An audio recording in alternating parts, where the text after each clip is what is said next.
Ay, good morning sa'yo, Idol John Harold Rivera. Sa tanong mo kung gaano katagal makukuha ang pisik na minimithi natin, Idol. Nakadepende yan, Idol, sa training program natin, nutrition, recovery, disiplina, at saka consistency. Plus factor din ng genetics. Iano ko lang sa akin na laking probinsya ko, mga bata pa lang kami, batak na yung katawan namin. Kaya yun siguro yung malaking factor din na tapos pagdating dito sa Maynila, yun na, dahan-dahan ng lumaki yung tiyan ko kasi medyo gumaan-gaan na yung trabaho lalo na yung nagiging security guard na ako. Ayun na yun.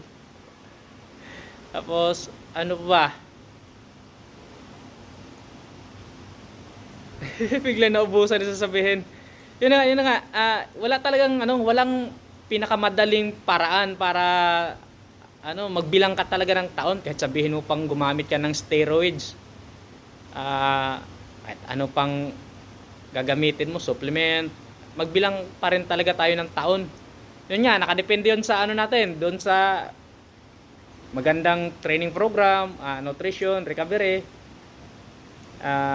disiplina at saka consistency. Kasi yun na nga, pagdating natin sa gym, parang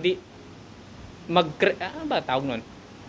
Lagyan natin ng damage o tayo ng damage sa katawan natin. Kaya kailangan natin kumain ng mga masustansyang pagkain para pagtulog natin, yun yung gamitin naman ng katawan natin para pang repair sa lahat ng damage para doon na mabibuild yung muscle.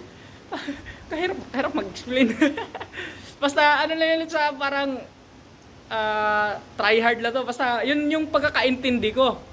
Tsaka yun na nga, wala talagang mabilis na paraan tapos magbilang ka talaga ng taon. Kumbaga, yun nga yung sinasabi nila, ang bodybuilding, labanan to ng sipag at saka tiyaga.